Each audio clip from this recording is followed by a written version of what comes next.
Consider supporting Sonicguru Productions on Patreon for just $1 a month. Link below in the description. On to the first news, which doesn't really surprise me, but I'm surprised it's being done. Because usually you hear these kind of things and all of a sudden you go, oh, how long is it going to last? Which I'm honestly asking my first question, how long is it going to last? And it's called Project M2. It is a fan continuation of the Sonic Boom TV series. Aye.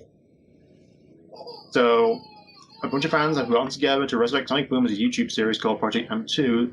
The fan show is already underway with locations, character rigs, and storyboards. The process being made. So essentially, it's what would you call it? Well, I'm going to say it's like a fan community thing, really, because machinima, that's the freaking word. Machinima, yes. Well, back when machinima meant something, because it used to be let's make stuff out of the game engine in animation. So Red vs. Blue, that's where it all kicked off. Yeah, which is still surprisingly going. Yeah, so all these years later. Yeah, so I only discovered this. Us two discovered this only very recently because they apparently this project's been. Yeah. Right. All right. So apparently this project's been going on for a little bit, and as I said, I looked into this. In fact, I even is a exclusive for you kids. I actually emailed the project leader of this and wanted to ask a few questions about this. So I've got them here for you. Yeah, so... I'm surprised you went ahead with that. It's just like all of a sudden you're my PR manager. Well, HR manager. There you go.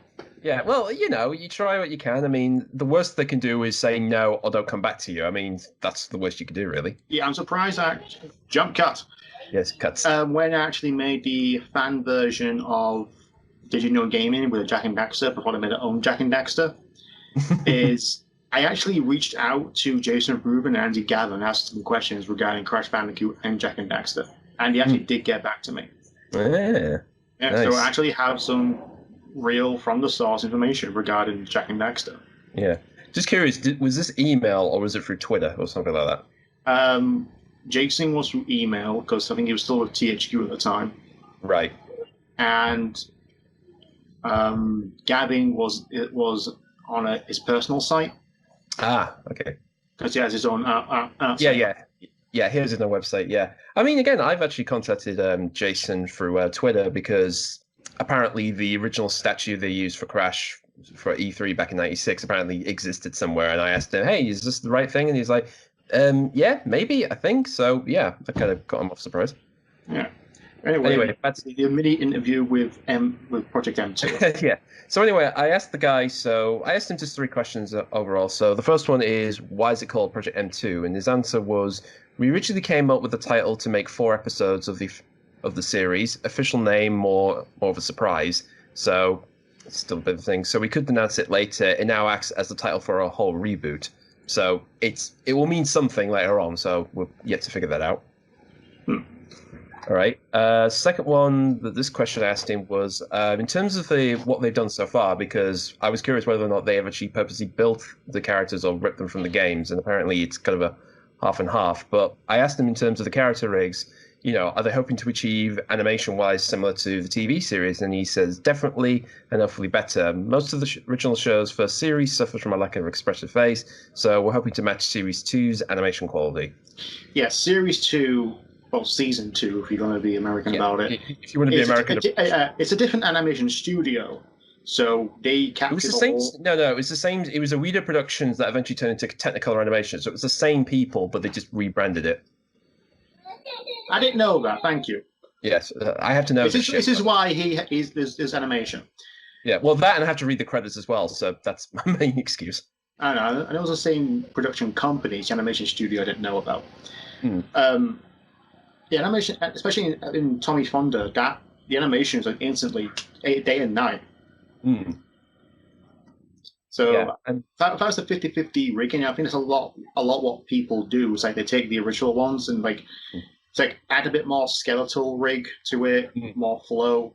Like it's just, I can't remember what the name is on Twitter, but it took some characters and re-rigged them to be a lot more expressive. Yeah. Certain character animations and cutscenes. Yeah. So I can, Yeah, I can see them do. I can see them doing that. And Sonic Boom, even on Rise of Lyric, very expressive characters, a really great animation. I agree with God, what was that guy's name? Now I'm forgetting people's names. There's the animation of extra Sonic the Hedgehog. credits. Extra credits. There you go. And Animation. even he agrees, despite being a very poor game, the animation of Sonic Boom Rise of Lyric was top notch. Exactly. Yeah. So if you want to check that out, the animation of Sonic games, go check that out, folks. And the last question I asked him was, how long has this project been in development? Because, like I said, we only discovered this a week ago. And he says it originally started back in September of 2020. Most of it was simply creating additional drafts of episodes and gathering 3D assets from the games we can possibly reuse and enhance. And that was the curious thing about this, because I was curious whether or not they had purposely built them or whether or not they've took them from Lyric, for instance. So I think probably the character models are from Lyric. I know one post they had was they managed to get the map, the actual town map from the game, and they're possibly going to rejig that a little bit as well. The actual no-name village at the time, or Hedgehog Village. No, unnamed village, Hedgehog Village. Yeah, it was pretty, very, very barren, to say the least. In the game, at least. Yeah. You had to rebuild several things in the freaking villages. What's the point? Yeah. There's no point for it other than getting more I think access. it's a basis, so you can use the terrain of that level, and then they can add stuff on or whatever. So that's probably why they did it. I also do know that they have managed to recreate Tails' own hut and supposedly workshop. That's going to be in this as well. Oh, fantastic! Yeah, because again, that was never the game. You can. Interior shots differ, but the exterior ones is pretty much. I've seen people use Blender and such, and it's very simple. Just copy paste and just rig it up. From what I read, also apparently I think they may be using Blender for the animation bits, maybe Maya as well. But there's different tools to do this stuff. But as you said, when it comes to when people take character rigs, when they take character models from games and then try to animate themselves, half the time you either just got the model itself, just the character, but there's no mesh, there's no rigging system to use. Either they rip that out of the game, or they have to redo it themselves. So, like I said, they probably have done their own custom one. Maybe they've used half and half from the game and their own. So hopefully, I'm not too sure, since Gmod uses game assets as well. It took assets from Half-Life and even Sonic, and able to actually. Blender Productions uses a lot of Gmod stuff. Yeah. So there is a skeleton there, and the actual when there is a skeleton. When you see him move around, the fabric, I guess you call it, is still flowing. There is resistance.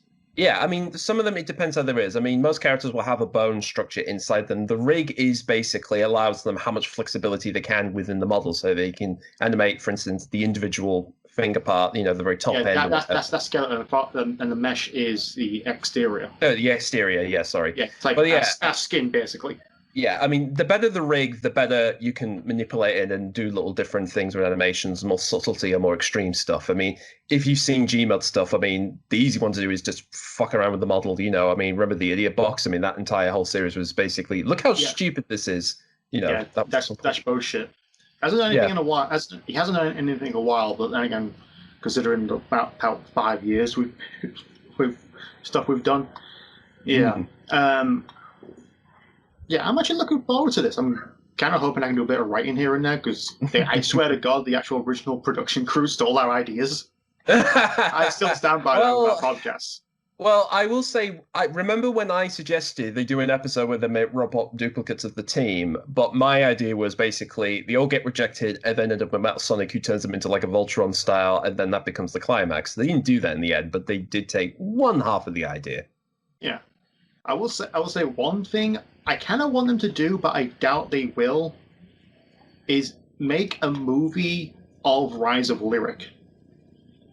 You mean a full-on reanimated the whole thing? You kind of reanimate the cutscenes, redub the voices, and insert new segments to fill in the gameplay spots. So essentially, you probably have a 80-minute film.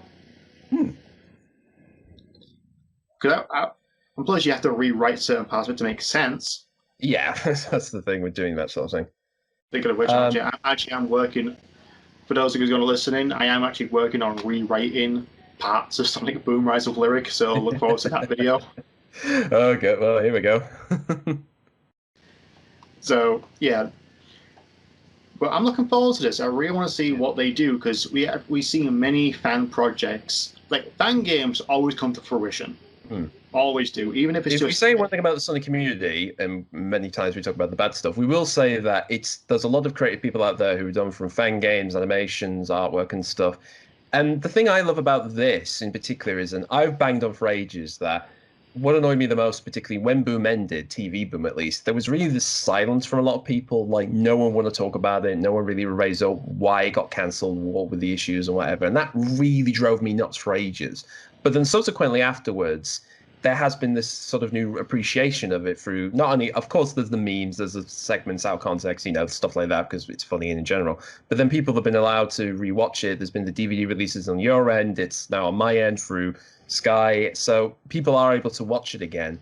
And like I said, there is this, it surprises me how quick the appreciation of the show has gone up because, put it this way, in comparison to, say, Saturday AM, when that show disappeared, basically, when I was a kid, I saw it once on the children's channel, saw both series, and basically disappeared. And for a while, I didn't think I would ever see it again. And then it sort of came back through reruns or whatever. But there was this huge community online that was like in love with it and wanted to know more about it and why was there not a third series and whatever. And that was years. That took years for that sort of appreciation to come out. And this one, it surprised me how quick it's been. It's only been like maybe, I would say, 4 years or so. Yeah, 2014 was the first season. It took a good half a year for it to come back to play the rest of the season. It's 8 episodes. Have fun over Christmas. We actually got season 2, and 2016 it just stopped. And we had Fire and Ice, and that was the last of Sonic Boom we've ever heard of. Yeah. Yeah, I mean, we could go on ages about, like, particularly either through Sega or Cartoon Network's handle of the show, which that's another time. We do all the time. I know, but we will save that for another time anyway. Yeah. The other thing as well I want to point out is it's when it comes to the fan games of Sonic, they always come to fruition. Like you always get a game at the end. 3D games, not so much, but we've got Sonic GT. I don't like it, guys. I really don't. And the 2D fan games, got Sonic Galactic and Sonic DVD, which are fan mods or conversion mods, Sonic Mania. But animation doesn't tend to arrive most of the time. I know it's a lot trickier than doing it for the game in some certain aspects. Yeah, because you got the voice actors, you got the animation, you got the timing, you got the editing. You got to have all these things together. Whereas a video game, it's basically drag drop, type a bit of code. If it doesn't work, rewrite it.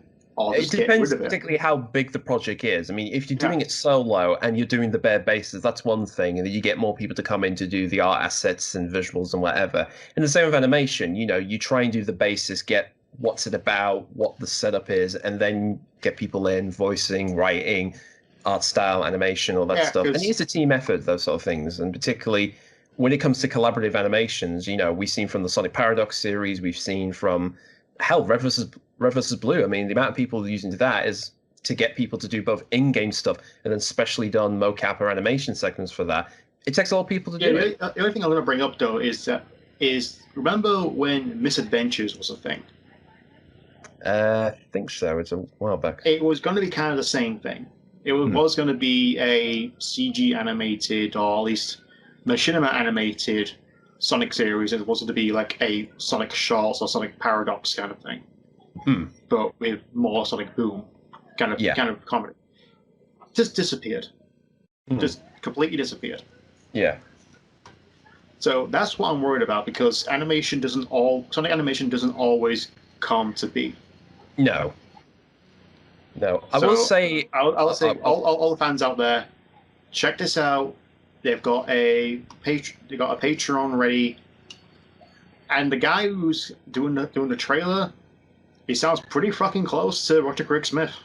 Yeah, they got a pretty good sound alike there. And as you said, if you're interested, because they want 3D animators to work on this as well, you go to Patreon/Project M2. You'll be able to get access to the stuff they made so far. They've already got the writing. They've got the setup for the 4 episodes up. They're doing storyboards, character models. So stuff is ready. They just need more people to come in and help get it together, really, at this point. Yeah. Yeah. So link in the description. Go check it out. And I'm looking forward to this when it actually arrives. Yeah. We would have thought Sonic Boom would come back in 2021. That's a miracle.